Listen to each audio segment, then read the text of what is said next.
السلام علیکم ورحمۃ اللہ وبرکاتہ نحمدہ ونصلی علی رسولہ الکریم اما بعد اعوذ باللہ من الشیطان الرجیم بسم اللہ الرحمن الرحیم رب اشرح لی صدری ویسر لی امری واحلل عقدۃ من لسانی یفقہوا قولی رب زدنی علما رب زدنی علما رب زدنا علما اللہم فقہنا فی الدین رب یسر ولا تعسر وتمم بالخیر رب ارحمہما کما ربیانی صغیرا رب ارحمہما کما ربیانی صغیرا رب ارحمہما کما ربیانا صغیرا۔ آج ہم سورۃ الانعام کی آیت نمبر 4 سے پڑھیں گے انشاءاللہ۔ بسم اللہ الرحمن الرحیم۔ وما تأتیہم اور نہیں آتی ان کے پاس من آیاتن کوئی آیت من آیاتی ربہم ان کے رب کی آیات سے الا مگر کانو وہ ہوتے ہیں انہا اس سے معرضین اعراض کرنے والے۔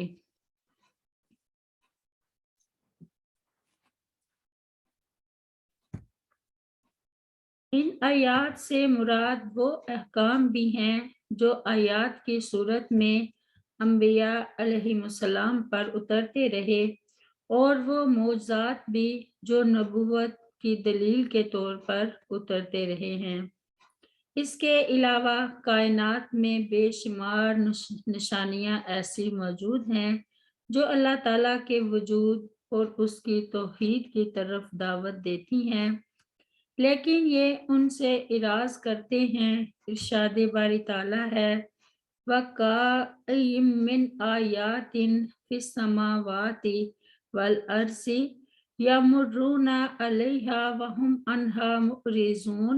سورۃ یوسف میں، اور آسمانوں اور زمین میں کتنی ہی نشانیاں ہیں جن پر سے گزرتے ہیں اور وہ ان سے بے دھیان ہوتے ہیں۔ اور فرمایا وَآیَاتُ اللَّهُمُ الْأَرْضُ الْمَيْتَةُ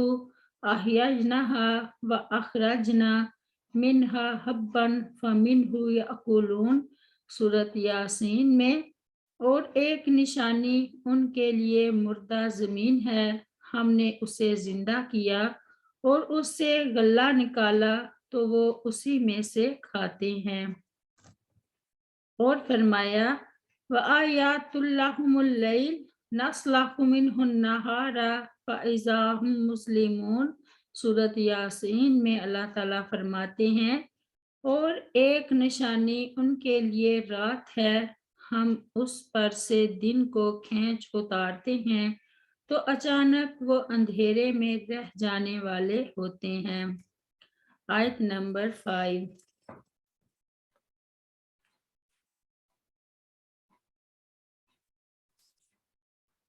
فقط پس تحقیق کذبوا انہوں نے جھٹلایا بالحق کی حق کو لما جب جاءہم آیا ان کے پاس فسوف سو ان قریب یاتیہم آئیں گی ان کے پاس انباء خبریں ما اس چیز کی کہ کانو تھے وہ بھی اس کے ساتھ یستہزئون استہزاء کرتے یعنی مذاق کرتے، یعنی اس اعراض اور تکذیب کا وبال انہیں پہنچے گا۔ اس وقت انہیں احساس ہوگا کہ کاش ہم اس کتاب برحق کی تکذیب اور اس کا استہزاء نہ کرتے۔ اوپر کی آیات میں توحید اور آخرت کو ثابت کیا گیا ہے، اب اس آیت میں تقلید کا باطل ہونا ثابت ہو رہا ہے۔ حق سے مراد قرآن کریم بھی ہو سکتا ہے اور رسول کریم صلی اللہ علیہ وسلم کی ذات مبارکہ بھی۔ ان دونوں کا دعویٰ یہ تھا کہ اسلام ہی بالآخر غالب آ کے رہے گا کفار مکہ بالخصوص اس بات کا مذاق اڑاتے تھے کہ یہ کمزور سی مٹھی بھر جماعت ہے جسے کھانے پینے کی چیزیں بھی میسر نہیں آتی، وہ اگر محلوں کے خواب دیکھے تو یہ دیوانگی نہیں تو کیا ہے۔ اسی کے جواب میں اللہ تعالیٰ نے فرمایا کہ اب تو یہ کفار اس وعدہ کو محض مذاق سمجھتے ہوئے اس پر ہنستے اور ان کا مذاق اڑاتے ہیں، لیکن ان قریب مسلمانوں کو مدینہ منورہ کی طرف ہجرت کرنے کا حکم دیا جائے گا اور پھر ایسے واقعات پیش آئیں گے جن سے یہ وعدہ حقیقت بن کر ان کے سامنے آ جائے گا، اور آنکھیں بند ہونے کی دیر ہے کہ آخرت بھی جس کا وہ مذاق اڑاتے ہیں ان کے سامنے آ جائے گی۔ جیسا کہ سیدنا ابو طلحہ رضی اللہ عنہ بیان کرتے ہیں کہ نبی کریم صلی اللہ علیہ وسلم نے بدر کے دن قریش کے 24 سرداروں کی لاشوں کو بدر کے کنووں میں سے ایک گندے اور ناپاک کنویں میں پھینکنے کا حکم دیا۔ پھر نبی کریم صلی اللہ علیہ وسلم اس کنویں کی مڈیر پر کھڑے ہوئے اور انہیں کفار قریش کو ان کے نام اور ان کے باپوں کے نام سے پکارنے لگے، اے فلاں کے بیٹے، اے فلاں کے باپ، اے فلاں کے بیٹے، فلاں کے باپ، کیا اب تمہیں یہ اچھا معلوم ہوتا ہے کہ تم اللہ تعالیٰ اور اس کے رسول کی اطاعت کر لیتے، پس بے شک ہم سے ہمارے رب نے جو وعدہ کیا تھا ہم نے پا لیا، کیا تم سے بھی تمہارے رب نے جو وعدہ کیا تھا تم نے اسے سچا پایا؟